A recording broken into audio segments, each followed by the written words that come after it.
There are a few more people coming in, so let's wait a bit.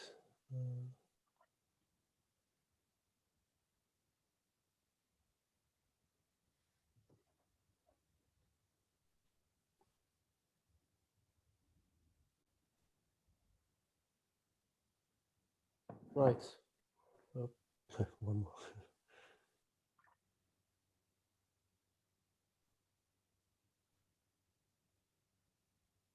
Okay. Yeah, I think we should start. So thanks to everyone for joining the second session of the new academic year of the virtual seminars in economic theory. We're very glad to see all of you. Today we have Renee Bowen from San Diego, who is going to give a presentation on her joint paper with Phil Uha and Stefan Krasa, Agent-Set Power Dynamics, Learning in Multi-Issue Bargaining.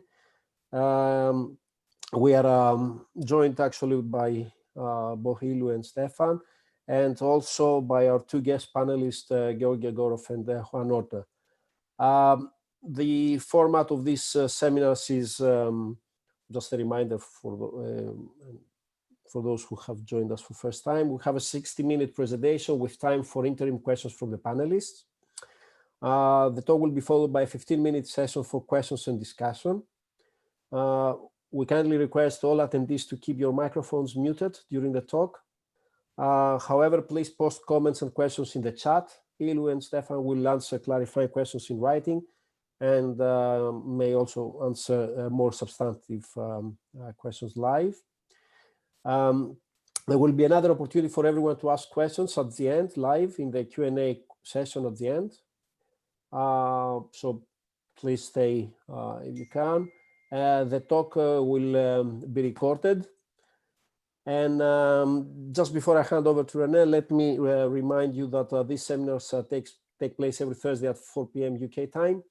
Next week, we will have with us Navin Kartik from Columbia, presenting the paper Delegation in Veto Bargaining, which is joined with Andreas Kleiner and Richard van Wilden. And we'll have also as guest panelists, Ricardo Alonso and Antti Zapchelnik. As usual, you can find more information about the coming list of speakers on our website or by following us on Twitter. And without much further ado, thanks, Renee, for presenting your paper. The screen or the virtual floor is yours.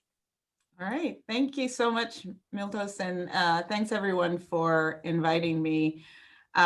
This paper title is Agenda Setter Power Dynamics, Learning in Multi-Issue Bargaining. It's joint work with Iru Huang and Stefan Krasa, and they're both on. And I do want to thank my co-authors. I sort of joined this paper a little bit late, and it's been quite a fun ride.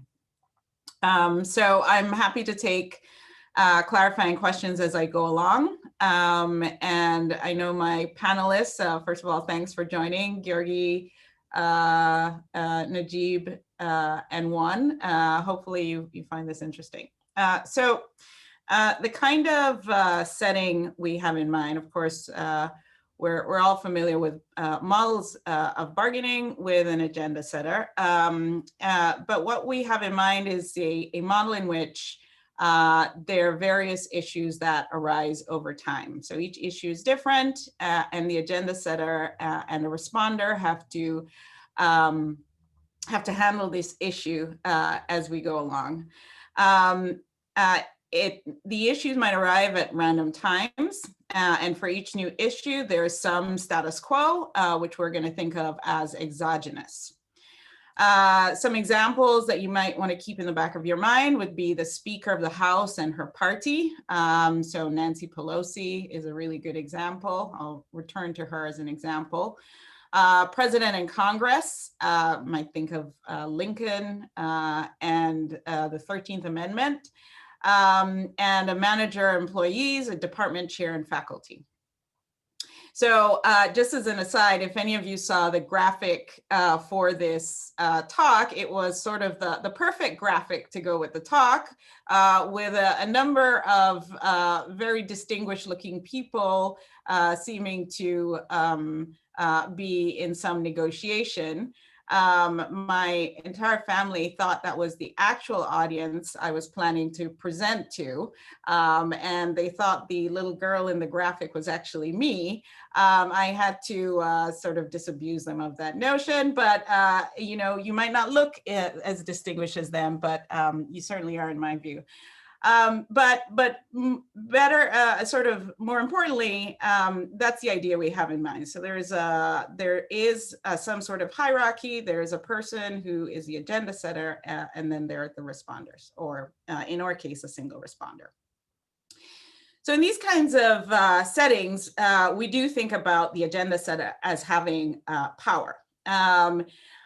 And this power, interestingly enough, in the organizational literature, or the management literature, has been really, that's what they call position power. So position power is that stemming from the attributes of the situation or the attributes of the position. So the fact that the agenda setter is designated as the person to make a proposal that gives them some amount of power. And of course, we've been throughout political economy and social science studied the effects of this sort of agenda setter power. Romer Rosenthal, Barron, and Farragon all identify that being the agenda setter does come with some amount of power. But the management literature also talks about personal power. That's stemming from the attributes of the person. And in this context, we think about the personal power as the ability to cajole or lobby or persuade or make deals, or assert one's will. So in the case of Nancy Pelosi, you might think of her negotiating the Affordable Care Act, a very difficult issue to get passed. And in order to pass it, she had to form her coalitions. She had to persuade many members of her party. All right, so that's the sort of power that we have in mind. So this sort of power echoes the definition given by Weber in 1922. And I will just say that I did not read Weber's original work since it's in German, but that's why it's great to have a German co-author, or at least a German-speaking co-author. Thank you, Stefan. So Weber defines power as a means, it means every chance within a social relationship to assert one's will, even against opposition. And that's what we have in mind. So when we're thinking about these situations of power, a critical element is the risk of using your power. So dynamics are important. So an individual has to assert their power to actually prove that the power is there, it's real. So there's some amount of dynamics involved, especially as these issues arise over time. And power can either increase or decrease over time. And that's the kind of situation we want to model. So I have a couple quotes here, but in the interest of time, I think I'll just move on. Okay, so Renee, yes. Can I ask a clarifying question? Sure. Which is, when I think about power, personal power, should I think of it as the ability to persuade others, like in terms of a persuasiveness, or an ability in some ways, even if it's not in their interests directly, I have some sway over them and some other kinds of interactions that they are just beholden to my will? Yeah, a great question. So of course, there is the whole persuasion literature that's specifically about the ability to persuade. But when we're thinking about power, it's sort of a package of things. So we can't necessarily identify each element of a person's power. So it might include persuasion. It might include the ability to form coalitions. It's possible that it includes some amount of information on the part of the agenda setter, but we're not getting into the details of what creates the power. What we're interested in is how we learn about this power over time and capturing this entire basket of things that one might call personal power. Renee? Okay, yes. Does using personal power come at a cost? So is there like a stock of capital that you expend if you use personal power? So Yes. So in a sense, yes, we're not going to model it as capital. In fact, that's what I'm going to get to right now. But indeed, power can increase over time, power can decrease over time, and that's exactly what we want to model.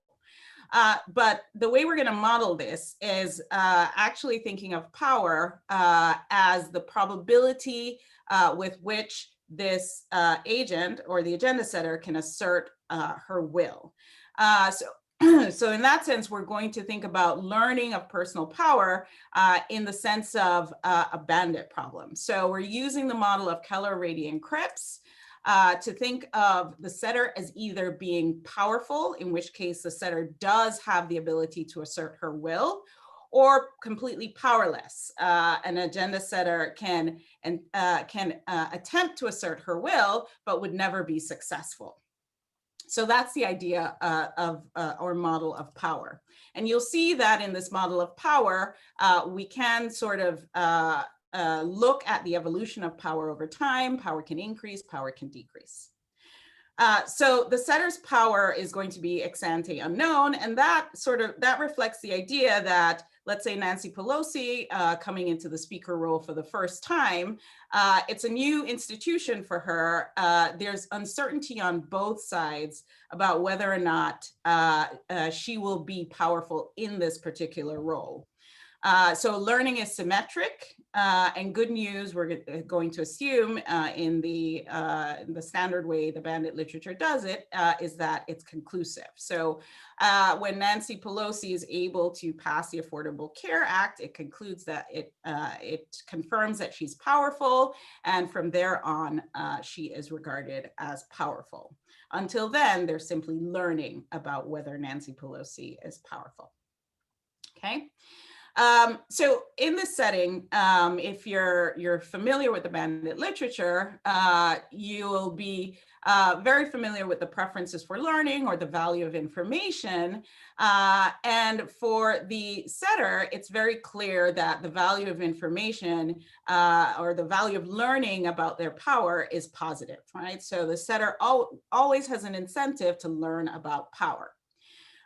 But interestingly, the responder, in some cases, will have a negative value of information because indeed, the responder does not want to learn that the setter is powerful. And these are going to be key drivers of our results.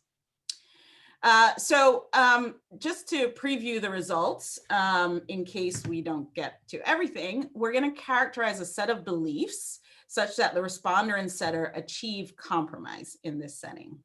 And that's the value of understanding the power dynamics. When do we achieve compromise, and when do we achieve something else? And that something else in our setting would be gridlock. So we refer to belief that the setter is powerful as the setter power, the level of power. I know that's slightly confusing, but the belief is going to be the measure of power in our model. And we're going to find that compromise is not obtained for extreme beliefs about setter power. So if the setter is very powerful, the belief is very high, there's going to be gridlock. And if the setter is very weak or the beliefs are very low, there's also gridlock. And when the setter type is uncertain, there's going to be compromise. We're going to extend the model to include the possibility for difficult issues. So easy issues, there's going to be the possibility for compromise. With difficult issues, there will be no possibility for compromise. And difficult issues in isolation, you would simply see gridlock all the time. But when combined with the easy issues, we find that difficult issues can actually enhance the possibility for compromise.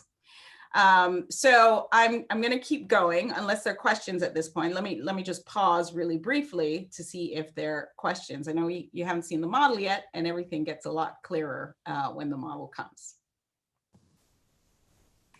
I think your co-authors are doing a great job. Okay, great. Okay, that means there are lots of questions in the chat. Fantastic. And so do you. What's that? And so do you. Thanks. Okay, so so in the model with difficult issues, we actually find that there are two types of equilibria. One that we call the gridlock equilibrium, in which case there's long run gridlock. And the second one, which we call the avoiding the issues equilibrium. And in avoiding the issue, what we find is that at some point, agents simply no longer want to learn, and rather than tackling difficult issues, they simply stop taking them on, and there's no learning after that. So I'll get to that hopefully at the end of the talk.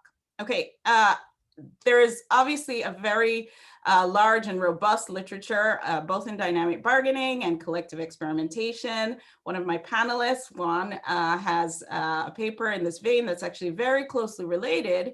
I think one way we can think of what we're doing is that we're trying to endogenize this process, this evolution of proposer power or agenda setter power.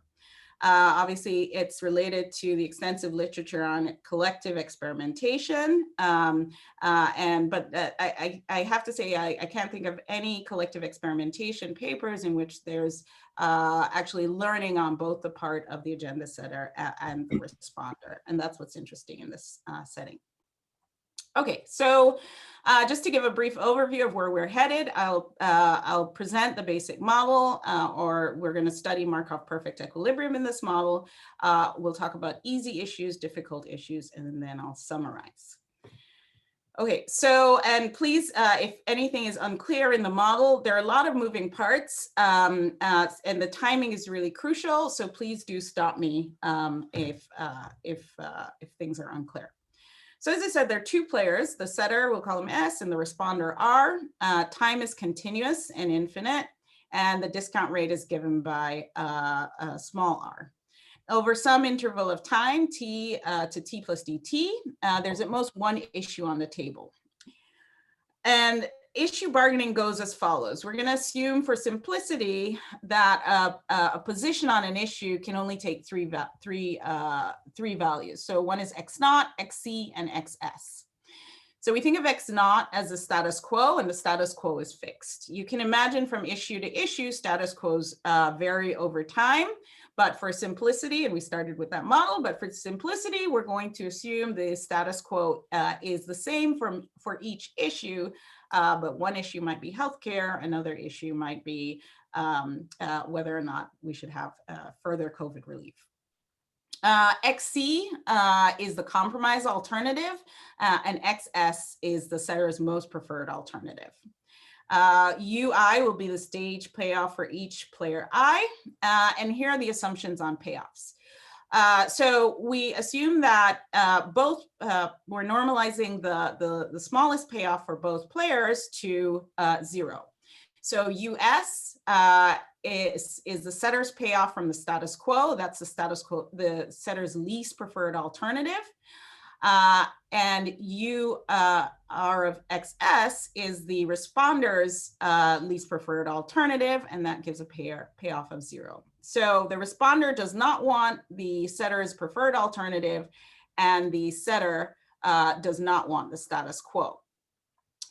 So of course, the setter's most preferred alternative gives the highest payoff. We're going to normalize that to U bar. And the responder's ideal payoff is the status quo. We're going to normalize that to V bar. The final assumption is on the compromise payoffs. So compromise payoffs is given by UC for the setter and VC for the responder. And we assume that for both players, the UC and VC lie in between their least preferred and most preferred alternatives. Okay. So payoffs clear. I want to make sure because the ranking of the payoffs will matter quite a lot for the results. Okay. Okay, so now we can think about bargaining. And this is where it's crucial that we understand how the setter asserts her will in this bargaining game. So let's think about an interval of time, t to t plus dt, and a new issue arrives with some probability. And that probability is given by c dt. So we have an issue on the table arriving. When the new issue arrives, the setter can make a proposal in X. That proposal is either going to be the status quo, the compromise, or the setter's preferred. The responder chooses to accept or reject the proposal. If the responder accepts, it's implemented. We consider the issue to be resolved, and the setter and the responder simply wait for a new issue to arrive. If the responder rejects, this is when the setter has the ability to choose to assert her will. So if the setter chooses to assert her will, whether or not she's successful at asserting her will depends on the setter's type. So we'll say the setter is powerful if, with some probability, she can assert her will. And we'll say the setter is powerless if, through asserting her will, she's never successful. So if the setter doesn't assert her will after some rejection, then the status quo is implemented. The responder gets her ideal payoff, V bar, and the setter gets her worst payoff, 0. But if the setter chooses not to assert her will, the issue is resolved, and both setter and responder just wait for a new issue. If the setter does assert her will, then this is where things get interesting. So if the setter is powerful, then the setter is successful at asserting her will with probability lambda dt. And if she's successful, her ideal is implemented, XS, and once her ideal is implemented, then both the setter and responder wait for a new issue to arrive. If a new issue arrives, that's with probability C dt, before the setter is successful, then the status quo is implemented. So the way you want to think of this, we have some status quo healthcare policy. Let's say Nancy Pelosi is trying to pass the Affordable Care Act. At some point, something else takes over. Let's say it's climate policy, and we have to move on. We get stuck with the status quo healthcare policy.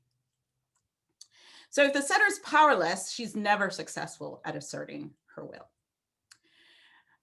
So learning in this setting is going to be learning about, as I said, the probability that the setter is powerful.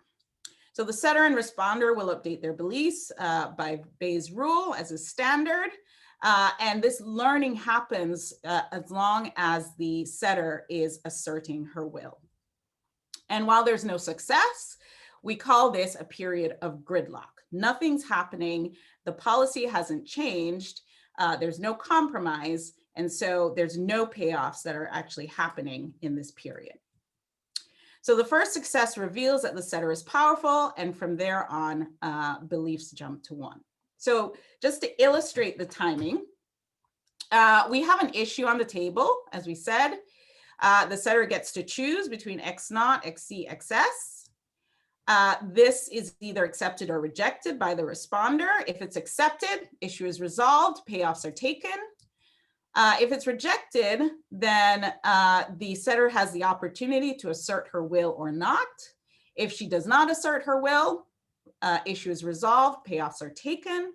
And if she does, and all this takes a negligible amount of time, but what does take time is when she's asserting her will. This is the period of gridlock, and this is the period of learning. And at some point with probability C, a new issue may arise before anything happens, and then payoffs are taken. Or with probability lambda P, the setter is successful, and then the issue is resolved, and we simply wait around for the new issue to arise. So this is the model. And I'll pause here for any questions because the timing is usually the confusing part. Timing and payoffs. So I have one comment about interpretation. So this power that you're interpreting as power, but one example that I had in mind is like a president that is negotiating with Congress, and she might get the issue resolved by Congress, or she might sign an executive order, and maybe the uncertainty there is whether it will be upheld by the court or not. So so you can think of this as, the uncertainty is whether the courts will uphold this executive order or not. Yeah, no, that's a really great observation. And in fact, this goes to Najib's point about how we conceive power. And in fact, we include that possibility in the way we think of power. So the idea is, can you assert your will either by forming that coalition or going outside the process of this institution and getting your will approved? You might be able to go above, get the Supreme Court to do this, or, you know, in the case of the department chair and the faculty, you might appeal to the dean and get something approved that the faculty might not be so on board with. Great. Right. Thanks. Great question. Okay. Can I indeed ask to clarify the timing? So when you are at the setter's decision to force or not to force, conditional enforcing, two things can happen. You get what you want, or you get the issue to coming up, right?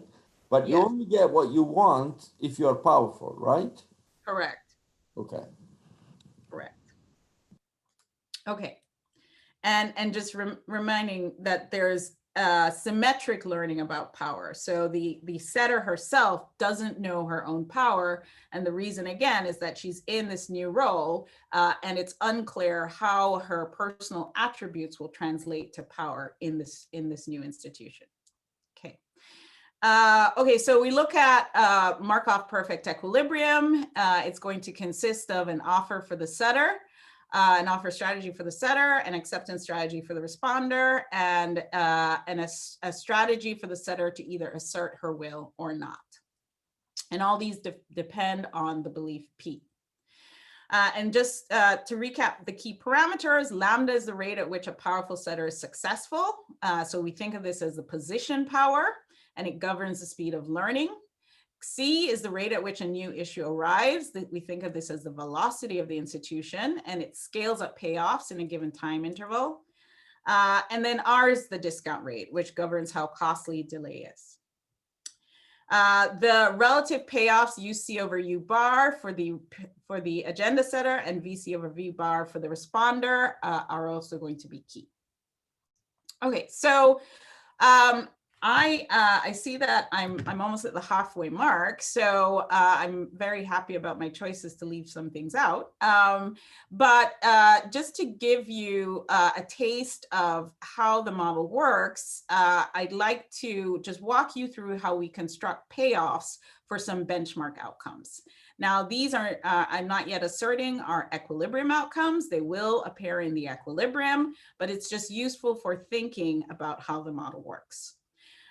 So first, let's think about long-run gridlock. So that's the process where we're simply stuck in this outcome where the responder repeatedly rejects an offer and the setter continuously asserts her will. And as long as the setter is not yet successful, there's learning throughout this period. Okay. Now, the second possible outcome, benchmark outcome, is that there's long-run compromise. So for every issue that arises, the setter proposes compromise and it's accepted. And of course, there's no learning in this outcome. So let's look at long-run gridlock. So let's start by considering the case where the setter is powerful, is known to be powerful. So P is equal to 1. Clearly, there's no learning in this case. So if the payoff is rejected and the setter is choosing to assert her will, which is gridlock, then the payoff to the setter is with some probability she's successful in that time interval. She receives her ideal payoff, U bar, and then they're simply waiting for the new issue to arrive, and that is the payoff to when there's when the issue is resolved. Now, with some probability, the setter is not successful in that time window, and we simply have discounting and we move on.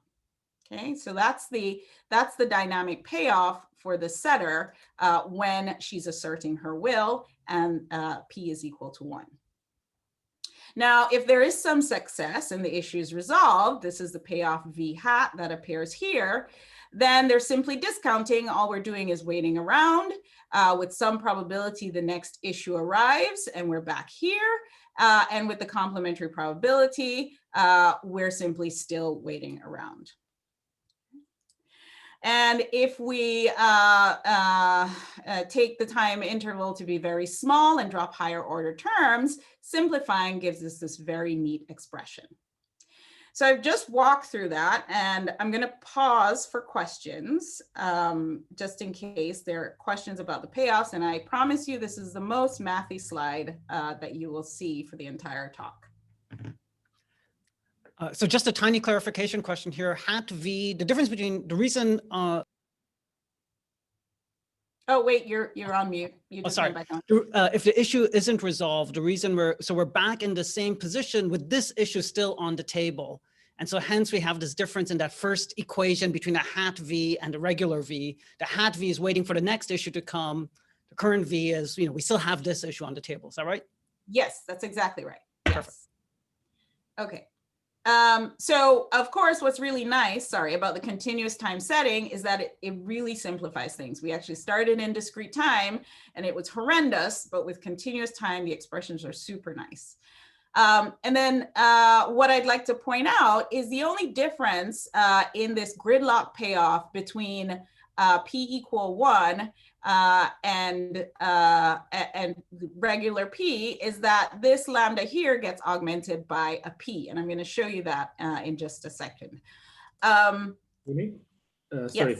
Yes. So what about so new issues can only arrive on after the current issue is resolved. So if the current issue is not resolved, then new issues are not coming. No, that's so that's a good point. It's not quite. So we can be, the setter can be asserting her will, which is trying to get her ideal proposal passed, and a new issue can arise while that's happening. Oh, and okay. if a new issue arises while that's happening, then she's missed her opportunity to assert her will for that issue, and then we just have to move on. Okay. So at least the responder does not have an incentive to stall in order to minimize the number of issues brought up. So that's not Exactly. Okay. Exactly. There is no incentive to stall. That's right.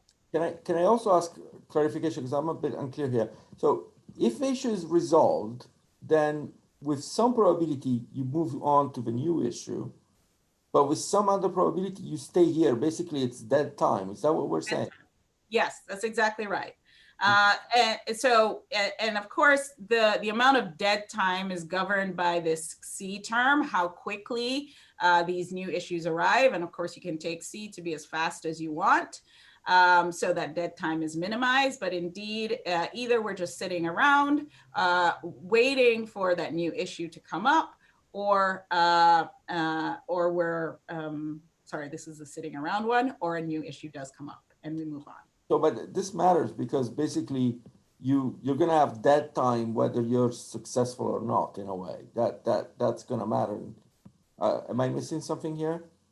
You do have dead time whether you're successful or not, but the dead time is different because of the different probabilities of success or new issue arrival.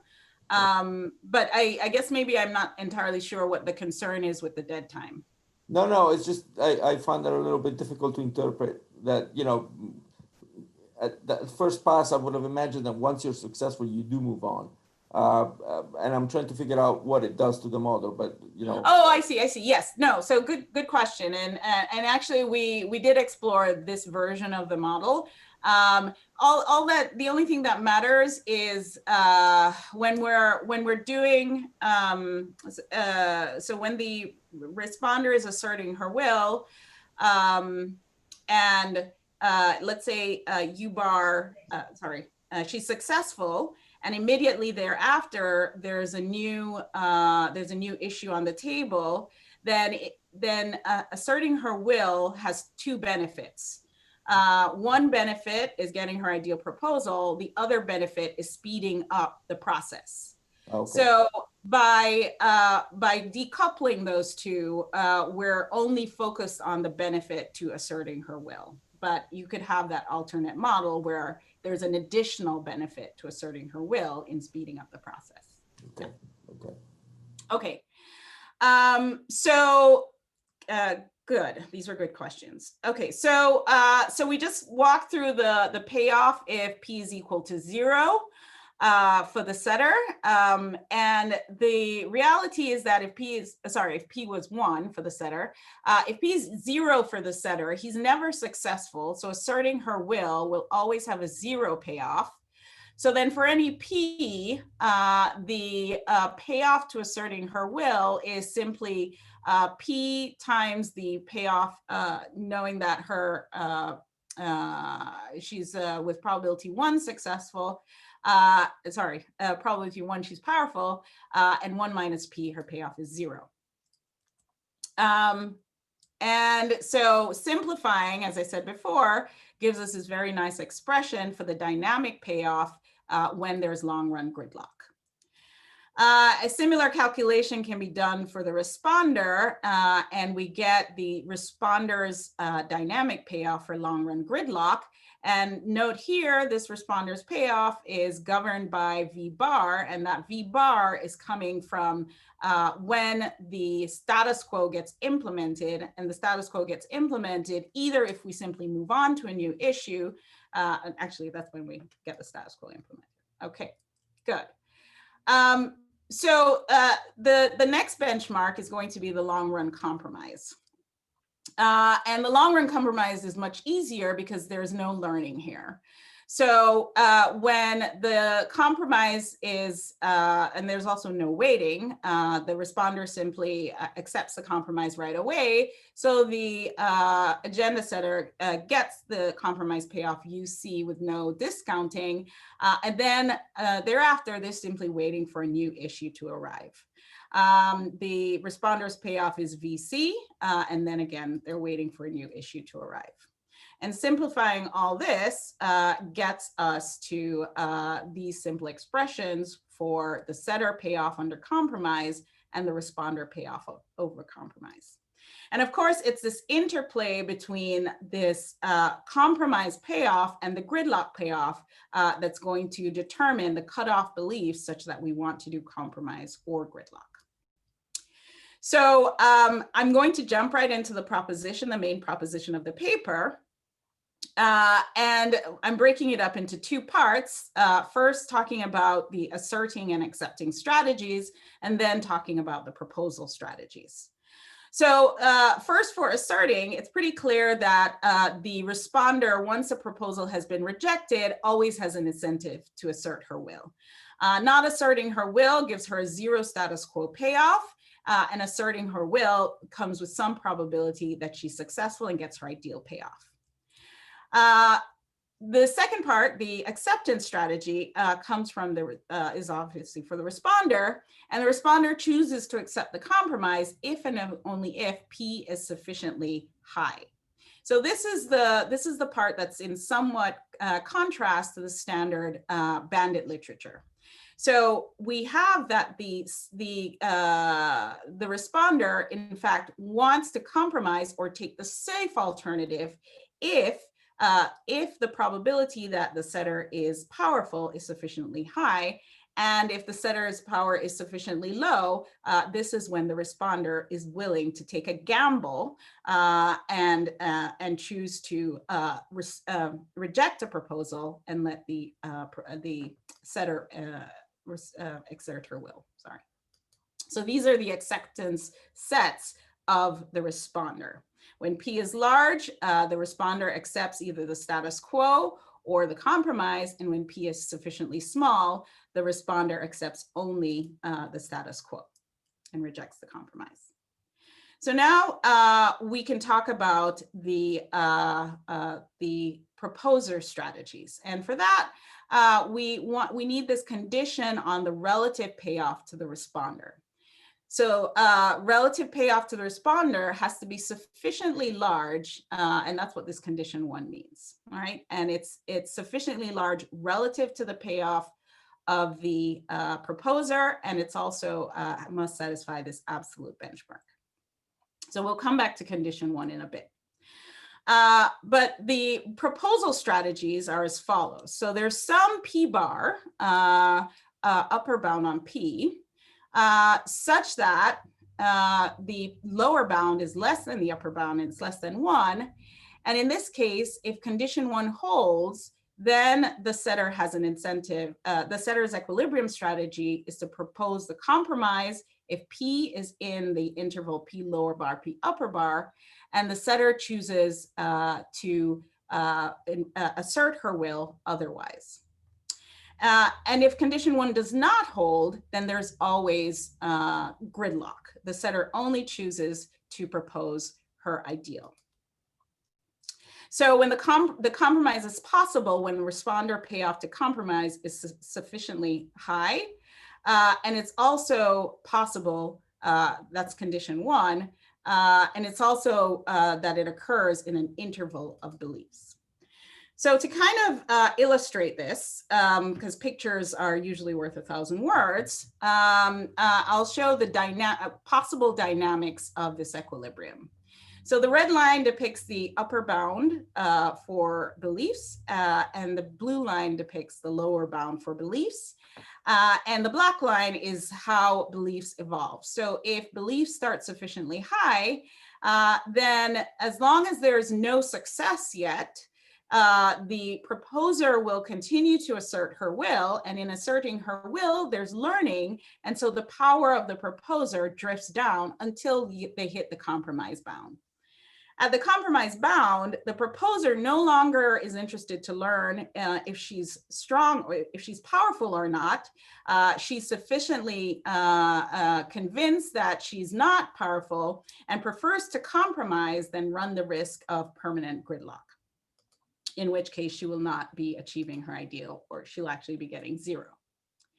So an alternate dynamic is that the setter's belief starts in the window, and there's always compromise, and the compromise persists for the entire time period. And the final possibility of dynamics is that the proposer's, the setter's belief is below the compromise window, and so there's just permanent gridlock. And the idea here is the setter doesn't believe she's powerful at all. She has nothing to lose, so she simply keeps asserting her will, and the responder, knowing this, keeps rejecting the proposal. Okay, any questions about equilibrium dynamics? So Renee, this is just a clarifying question about payoffs. Here, gridlock is not harmful to the responder at all. I mean, it's only the possibility that the proposer will be able to assert her will, but gridlock itself just keeps the status quo in effect. That's, well, that's right, except gridlock induces delay. So that's one negative aspect of gridlock. The other aspect of gridlock is that there's learning, and there is the possibility that the setter discovers she is powerful. So there's a disincentive for the responder to learn about that. Because once the setter discovers she's powerful, she will always be asserting her will, and there's always this probability that the payoff to the responder goes to 0. So there's, yeah, go ahead. Oh, sorry. No, go ahead. So I was just going to ask, if there is delay, then I'm a little bit perplexed by one thing, which is then the fact that we're setting the agenda setter's payoff from the status quo to be 0. Seems to not be an innocuous normalization, right? Because now if the agenda setter likes the status quo more than delay, for example, you know, then the agenda setter may not want to always assert her will because she would want to speed things up. Right. So so you're absolutely right. And the 0 is not so much the issue, but the relative payoffs between compromise and the higher bound, V bar or U bar, matter quite a lot. And I'm going to get to a picture, if you just hold that question, where we actually explore those differences. So we looked at the value of information just to give more intuition for the results. And the only thing I'll highlight here, this is the value of information. The blue is for the proposer, the red is for the responder. And of course, what's here is the interval of beliefs of compromise. And what we see is that for the responder, there's actually a negative value of information in that window. And that's all I'm going to say about that. That's for the geeks of us who like these things. But this is the picture that Najib probably is more interested in seeing. So what we have here on the horizontal axis is UC over U bar. So that's the setter's relative payoff. And on the vertical axis is the responder's relative payoff, VC over V bar. And so what we see is that compromise is possible for the green area, and that green area represents where the responder's relative payoff to compromise is sufficiently high. And indeed, if the setter's payoff to compromise is sufficiently low, then we also don't get compromise, but it depends on the responder's payoff as well.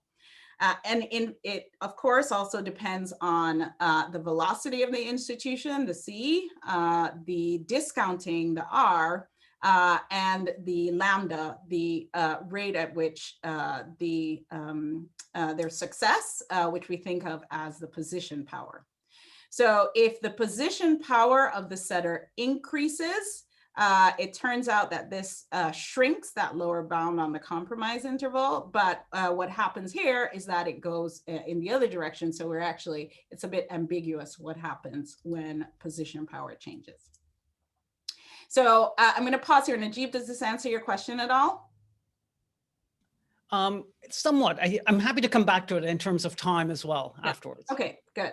All right, so yeah, I do see I'm running short on time. So just in case anyone is concerned about uniqueness, we do show that this is a unique Markov perfect equilibrium with two very minor assumptions. In the interest of time, I'm going to skip that in case, but if you do have questions, we can come back to it. But with that, we can do some comparative statics, at least with these parameters that we found to be important. So the discount rate R, we see that P upper bar increases with R, and P lower bar decreases with R. So let's talk about that for a second. So P upper bar is really the point is driven by the proposer's incentives. So P upper bar is the point at which the proposer is indifferent between offering the compromise and offering the and asserting her will. And so as R increases, that means she's getting less patient. As R increases, the setter is getting less patient.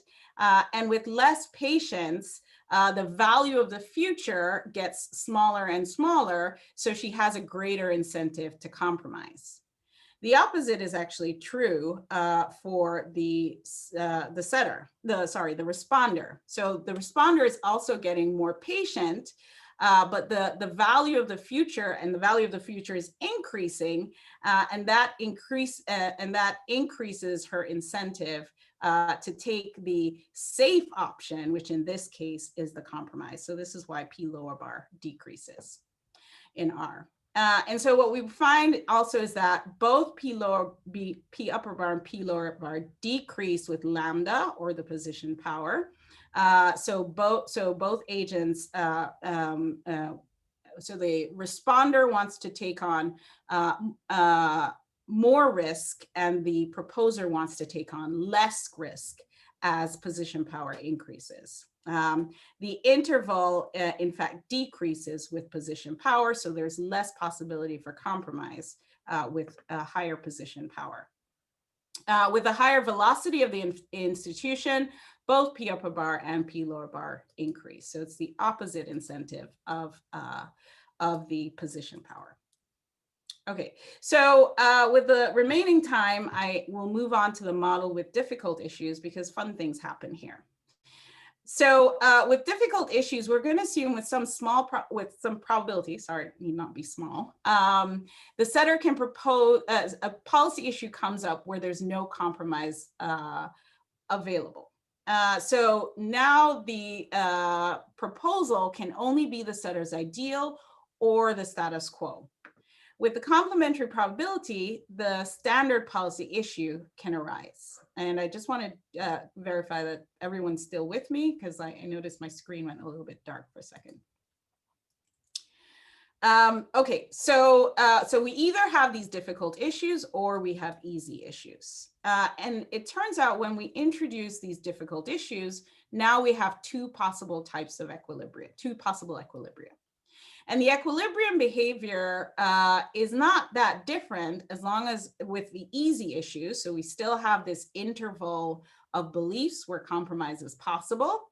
The interval will change with that probability alpha of a difficult issue arising. But the equilibrium behavior with the difficult issue is qualitatively different.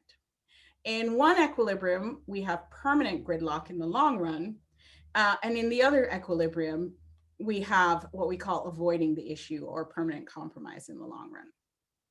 So I will quickly talk about the gridlock equilibrium. So in the gridlock equilibrium, as long as the responder's payoff is in this intermediate range, then there's some P alpha such that if P is in this interval, the players will compromise for easy issues. But under difficult issues, the setter will always offer XS. So there's always gridlock in this equilibrium. And the equilibrium dynamics in the gridlock equilibrium might look as follows. So there's some period in which there's learning. We hit this compromise bound, and then there's no learning until a difficult issue arises. And once a difficult issue arises, there may be learning again. And we may even learn to the point where we're outside the compromise interval. And then even on easy issues after that, there's gridlock. And so one thing we think this helps understand is at some point in time, there's an issue that we might have compromised on, but as power evolves over time and we find that the setter is weak, the responder chooses to challenge the setter. So the power dynamics can have a significant effect on how on the outcomes. In the avoiding the issue equilibrium, an interesting thing arises. Again, for the standard issues, the easy issues, the behavior looks quite the same.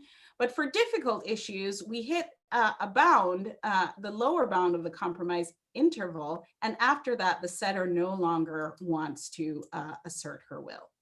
So the dynamics of that sort of equilibrium would look as follows. There might be a period of initial learning. We hit the compromise bound, there's no learning, and then a difficult issue arises, there's more learning, and once we hit this lower bound, the setter decides to no longer assert her will, even on difficult issues, and so there's compromise thereafter. So in a sense, by having these difficult issues, the setter decides that it's too risky to learn about future issues and would prefer not to learn, so simply avoids these difficult issues and proposes the status quo, even though that is her least preferred option. And just to compare the interval of compromise, the parameters that have compromise with these difficult issues versus easy issues. So so this is the picture with difficult issues, and the blue area reflects the gridlock equilibrium. So these are the parameters that allow the gridlock equilibrium. And the yellow are the parameters that allow the avoiding the issue equilibrium. So you can see that for some subset of parameters, both equilibria are possible. But for a subset of parameters, only the avoiding the issue equilibrium is possible. In the case of easy issues, as we looked at before, without difficult issues, the interval that, or the set of parameters would be traced by this red line here going along the blue line. And so this red dotted area represents parameters such that we get compromise or the possibility of compromise with these difficult issues, whereas we did not get compromise with only easy issues. So in a sense, bundling difficult and easy issues allows compromise more compromise on easy issues. So I'm pretty much out of time, and I'm going to summarize so that we can take a couple questions. So we study the dynamics of agenda setting power in this model. We find that the agents will compromise when the setter is neither too powerful nor too weak. The powerful setter is never willing to offer a compromise when he's too powerful, and the responder is never willing to compromise when the setter is weak. These incentive constraints are determined by both the setter and responder constraints to get that interval of beliefs. And we look at the possibility of having difficult issues arise, and we see that these difficult issues might either lead to permanent gridlock or permanent compromise, depending on whether we're in the gridlock equilibrium or the avoiding the issue equilibrium. And what's interesting about adding these difficult issues is that it actually enhances compromise on the easy issues as well. So I'm going to stop there and take questions because I get the sense that there are quite a few.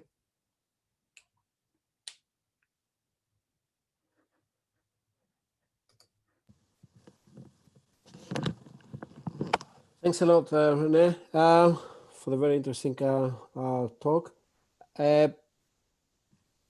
For the audience, please feel free to ask questions. We have, in fact, Renee was even 3 minutes earlier. Oh, yeah. So yeah. Maybe I'll put up our last figure so that there's you may as well do. Yeah. Feel free. I think I blitzed through the last piece. So if there's anything that was not clear, please do ask questions. Can I ask a question? Sure. So I have to admit, bandit problems are not really my specialty, but it's easy to imagine you could model this as if you're powerful, you always get your way. If you're not powerful, you often get your way, but at some point you may not get your way. Basically, the reverse of the way you model it, right? Yeah. Because here is having a bad outcome tells you you're not powerful, but otherwise you continue to believe you're powerful. I'm thinking of the reverse of that. And right. The other extreme in a way. Yeah. Would that change anything, or have you looked at it? So we haven't looked at it, and the reason it's an interesting variant. The reason we start here is because the typical pattern of learning in bandit models is that beliefs drift down. And the model you're describing, you would start, I think, with the possibility that the belief is very high, and the thing you're learning, you basically have a model where bad news is conclusive versus good news is conclusive. Mm-hmm. And in that case, beliefs would drift up instead. And it's perfectly reasonable to think so. Or at least it's a fine model to study. In my view, the applicability I'm not convinced about. We tend to think that power is a decreasing thing, and I didn't get to go through the quotes I had initially. But it really talks about the management literature really talks about the fact that power erodes over time when the person doesn't prove his worth in a sense. Thank you. You're welcome. Can I ask? Yep. Renee, so it's more like a general comment than a question. So I think the model actually delivers a lot for the assumptions you're making, so that's good. And perhaps like in the beginning, I felt slightly uneasy that the compromise is something in between. There's only one, and you don't study like, oh, there is like a whole continuum between them. No, but I see how it makes things much simpler and intuitive. So no, I have no problem with that. And I think it's a super nice paper. What I think what would help is to have like a killer example. And I kind of see the logic you're talking about Nancy Pelosi. I see the point about like, or whether you write an executive order and go to the Supreme Court. I think Juan said something along these lines. So no, I see that, but I think it would be nice to settle on one. So here's like, I just will tell you why I'm not. So one challenge is to find an example where you have sort of symmetric beliefs on your power. So for example, if I'm in the faculty chair, I may have knowledge that the dean is my personal friend, and you might not have this knowledge. So this might change the learning dynamics. So this might change everything. So we want to have symmetric power. So think about the Supreme Court. Okay, fine. So for example, some issues like say same-sex marriage, you can resolve it through an act of Congress, or you can resolve it through the Supreme Court. And here, arguably, everybody has symmetric power of, say, for example, whether Justice Kennedy is which side, what's the likelihood with which side he will side. I get that. But then for the Supreme Court example, the power of each side, or like power of setter on the issue, it will depend on the issue. So it will fluctuate from issue to issue. So I think one example I was thinking about, and it will take you probably too far away, you probably would not make it the best example, but for example, activists. So I can basically it's a bandit problem. You need to have two channels. One is to engage the responder. For example, you can go to a corporation and you can find a compromise. Another is to like have a corporate campaign, a boycott, and then with some probability you're successful or not. So maybe a corporate, maybe an activist group, which is kind of a big enough that to engage of successive campaigns, take the Rainforest Action Network, take Greenpeace, maybe and again with the clear two different channels, maybe something interesting like that. No, that's a really helpful comment. So my co-authors and I have discussed many possible examples, and I think Stefan likes to use the Lincoln example, but my favorite example is Nancy Pelosi and the Affordable Care Act. So there's lots written about how she managed to pass the Affordable Care Act. And there's one particular article that talks about her pleading with her colleagues with tears in her eyes. And it's like, she's using every tool she has, including crying, to get this Affordable Care Act passed. And once it's passed, I don't know that anyone would argue with the fact that Nancy Pelosi is a fairly powerful Speaker of the House. And not every Speaker of the House has been powerful. Speakers of the House in the past, one has been called the Tsar of the House because he could essentially pass whatever he wanted.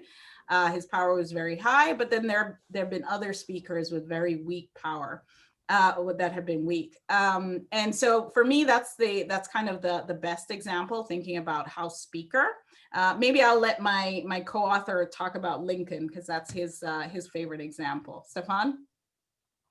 Yeah, as I like Lincoln example was one of the first actually kind of to motivate this. And I think, the Spielberg's Lincoln movie, I think is a great example of that if you haven't seen that, right? So, it's really this power to cajole or to kind of convince people making side deals, some considered dirty. We have some nice references in there too, right? About how Lincoln and his buddies were able to pressure some of the representatives to actually vote in his favor. So that's sort of this closest in some sense, I think, to this original quote that we had of Max Weber, right? Of the ability to kind of pressure, just apply pressure, right? And I think we have the quote in the paper, I don't have it in front of me here, but one of the quotes from the time is that basically it was very hard not to say yes. He's the president, but he also has a lot of personal ability to convince you to do things, right? And but the problem with both of these examples, sorry to push back, is that it's not really a repeated game. There is only one Affordable Care Act, and there is only one 13th Amendment. Oh no, so we think of the Affordable Care Act as a single issue, but there's certainly many more issues that arise throughout Pelosi's term. And some of them are pretty easy and they don't make the headlines. But a number of them are hard, such as now she's trying to pass COVID relief with the Republicans. And that's another difficult issue that she has to contend with. She's seen as powerful. So, you know, she's going ahead and asserting her will. And you see her not backing down on her COVID proposals, COVID relief proposals. So that to me is one of the clear examples. Okay. So I see we're at 9:06, or at least 9:06 my time. Maybe it's time for breakfast. There are two questions in the chat section. I don't know if you could. Sure. First, I have to find the chat. Okay. Yeah. So is it? Yeah, I think the one was taken care now by Ilu using Stefan's, Georgie's comment. Okay. So, yeah. There's the environmental impact assessment question. No, that has been addressed, I think. It's the next one. What factors, that's by Kesha Bhattarai. What factors can bring convergence in beliefs, setters and responders? How do parties come up with a common P? Yeah, so this is interesting question. You know, so we assume a common prior P and then symmetric learning.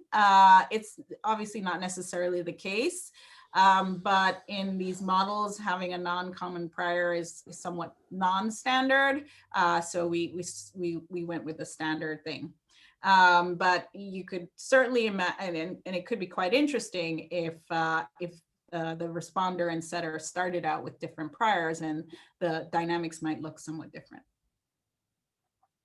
Very good question. Can I ask a question? This is a Markov equilibrium, so the game is effectively infinite. But you know, if you have a context of you know, approaching elections and things like that, so thinking about the finite time horizon and then, you know, the famous backward induction. Yeah, that's a really nice question. Also, I think deadlines might affect the results somewhat. So I have no idea how it would interact, to be honest. I think it's worth exploring. Yeah. And some of the other things that we want to think about are the exogenously changing status quo X naught. So for now, whether you're talking about ACA or COVID relief has the same payoffs and the same status quo, but you could imagine that the payoffs change over time. And then from issue to issue, and then a question might be, how do you sequence these issues to enhance your power? And another question might be, how does it just change things when so that would be endogenizing the status quo, but another thing could be just having different power. Sorry, I think a related question to that that I had earlier in the chat that was somewhat addressed is whether there is, you know, in these negotiations, ongoing negotiations, there is a capacity constraint on processing issues, and therefore that can be used, you know, as there's a status quo buried in that, but also, you know, some strategic effect of trying to crowd out one issue with another. Yeah, so in a sense, the fact that we can only handle one issue at a time in the model reflects this capacity constraint. So when we do this, once a new issue arrives, the old issue is dead. You could imagine that constraint is somewhat relaxed and you could handle multiple issues at the same time. Again, that could lead to some interesting dynamics. I'm not sure how that would affect things. Yeah, good question. Can I ask something? I think it's related to Georgie's questions earlier in the two examples that were given. So you have a fixed pair now, the center and the responder. So my question is, suppose that during these negotiations, there is a random arrival of news, of information about the power of the center. And the story would be that, you know, the center might be negotiating on some other issues with another responder.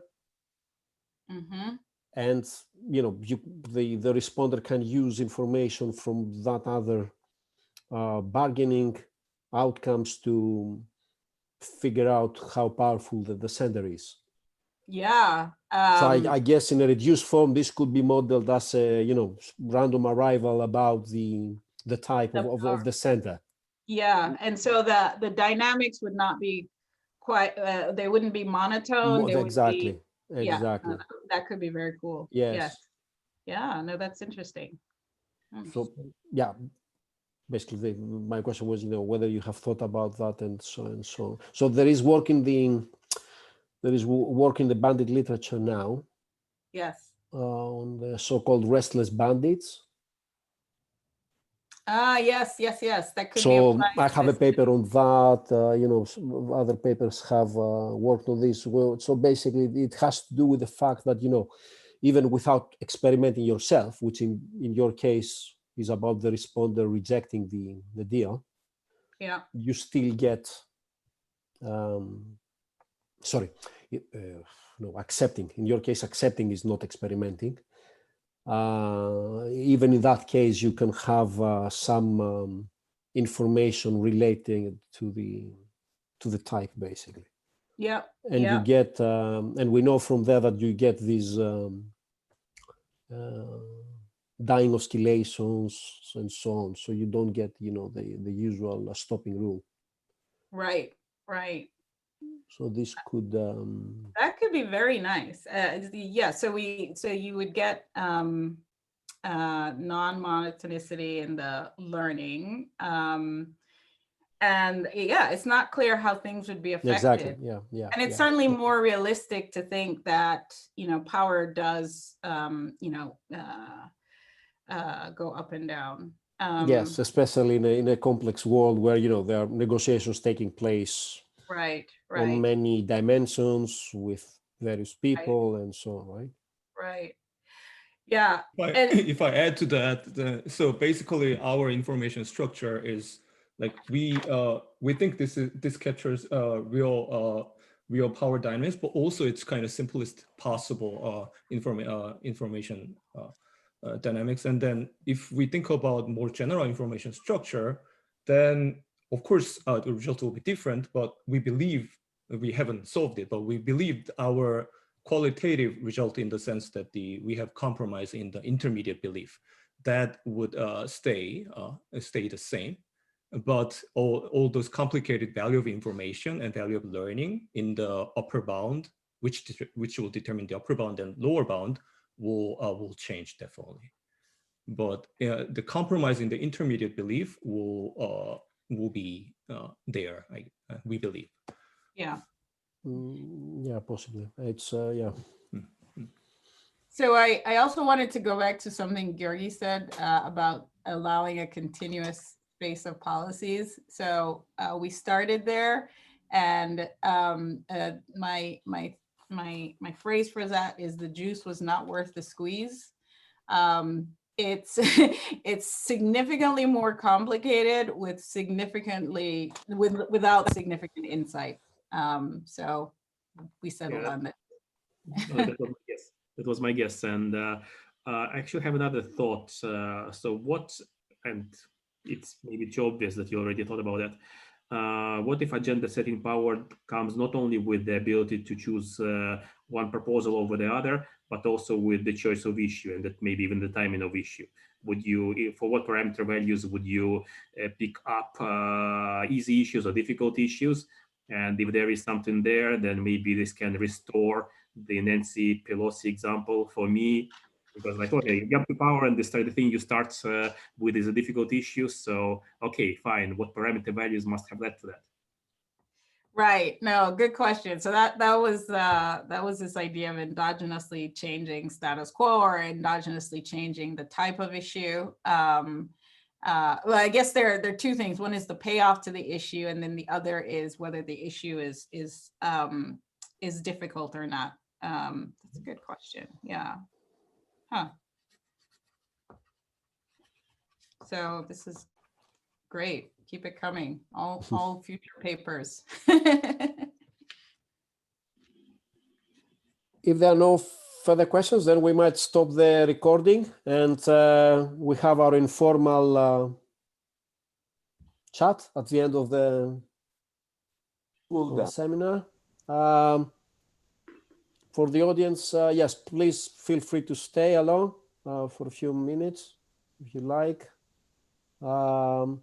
Renee, many thanks. Many thanks to everyone who joined us. You know, Ilhu, Stefan, Georgi, Juan, and I'm sorry, I forgot to I forgot to announce our third panelist, as I explained, Nagib. I'm very sorry. So yeah, many thanks to everyone. It was great to have you. I think we all enjoyed the talk and the questions and the discussion. Yeah, feel free to stay along for a few minutes more, and we'll stop recording now.